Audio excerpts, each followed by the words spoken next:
अस्सलाम वालेकुम फ्रेंड्स, उम्रा वीज़ा की ताज़ा तरीन अपडेट आपको बताने लगा हूं। इसमें बहुत बड़ी खुशखबरी है कि मैं आपको एक ट्रिक बताने लगा हूं।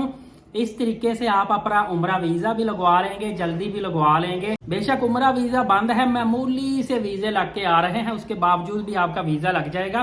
लिहाजा जिनको लाजमी उम्रा वीज़ा लगवा कर रमज़ान या शवाल में उम्रा पर जाना है वो ये वीडियो लाजमी देखिएगा। फ्रेंड्स, आपको पता है आजकल उम्रा ज़ायरीन के साथ वीज़ा को लेकर इशू चल रहे हैं और इसकी वजह से डिले भी आ रहे हैं और काफ़ी ज़्यादा सुनने में आया है कि ट्रैवल एजेंटों के वाम के साथ लड़ाई झगड़े हुए हैं, हाथापाई देखने में आई है। वो हाथापाई इसलिए देखने में आई है कि ट्रैवल एजेंटों ने, उनको भी नहीं पता था कि वीज़े का कोटा इतना डाउन हो जाएगा।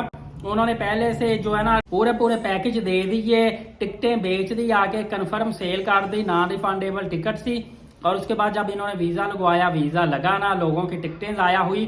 अब ट्रैवल एजेंट का भी टेक्निकली देखें तो कोई कसूर नहीं है, लेकिन अवाम भी कहती हमारा कोई कसूर नहीं था, हमें आपने टिकटें जब दी तो उस तरीके पे वीज़ा क्यों नहीं करवा के दिया।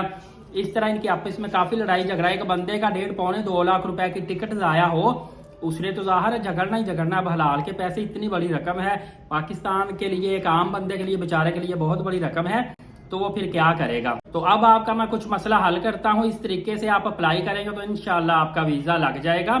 और आपको पता है कि पर्सनल वीज़ा पहले ही बंद हो गया था, फैमिली वीज़ा भी मल्टीपल इन्होंने बंद कर दिया था। मजीद मुश्किलात देखने को मिल रही हैं, लेकिन इंशाल्लाह इसमें कुछ ना कुछ आसानियां पैदा करेंगे।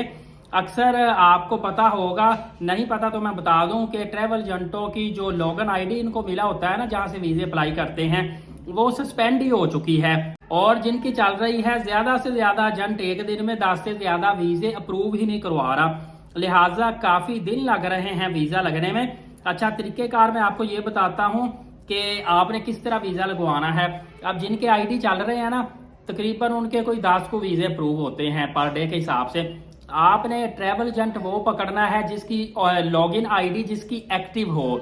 एक तो उसकी लॉगिन आईडी एक्टिव हो, एक उसके पास रश ना हो उम्रा ज़ायरीन का, या आपका तल्लक ज्यादा हो, कोई 50 रियाल ज्यादा दे देना। उसको कहना भाईजान मैं जैसे ही आपको पासपोर्ट दे रहा हूँ, आपने मेरा वीज़ा फौरी तौर पे अप्लाई कर देना है। उसका वीज़ा जब फौरी तौर पे अप्लाई होगा ना, और दोपहर 12 बजे के बाद वीज़े जो है ना, टाइम मुकर्रर है सऊदी टाइम, दोपहर 12 बजे से पहले पहले वीज़ा अप्लाई करना है। तो इस तरीके से इंशाल्लाह आपका वीज़ा पहले दिन ही लग जाएगा। फर्ज करें पहले दिन एरर में चला गया तो दोबारा उसे कहें अगले दिन फिर अप्लाई करें, फिर एरर में चला गया, समझ ले कोटा पूरा हो गया, तीसरे दिन 2-3-4 दिन के अंदर अंदर देखिएगा आपका वीज़ा लग जाएगा। इस तरीके से बहुत टेक्निकल चीज़ है, इससे आपका अर्जेंट आपने भी जाना, आपका वीज़ा लग जाएगा। और आपका जब वीज़ा लग जाए तो भाई को दुआ लाजमी दीजिएगा। एलीट साकिब यूट्यूब चैनल को सब्सक्राइब कर लीजिएगा ताकि कोई भी अपडेट मिस ना कर पाए। नमाज कायम करें, नबी पाक सल्लल्लाहु अलैहि वसल्लम पे रोजाना कसरत से दुरूद पाक और कुरान मुकद्दस की तिलावत किया करें। इजाज़त है, शुक्रिया, जज़ाकल्लाह।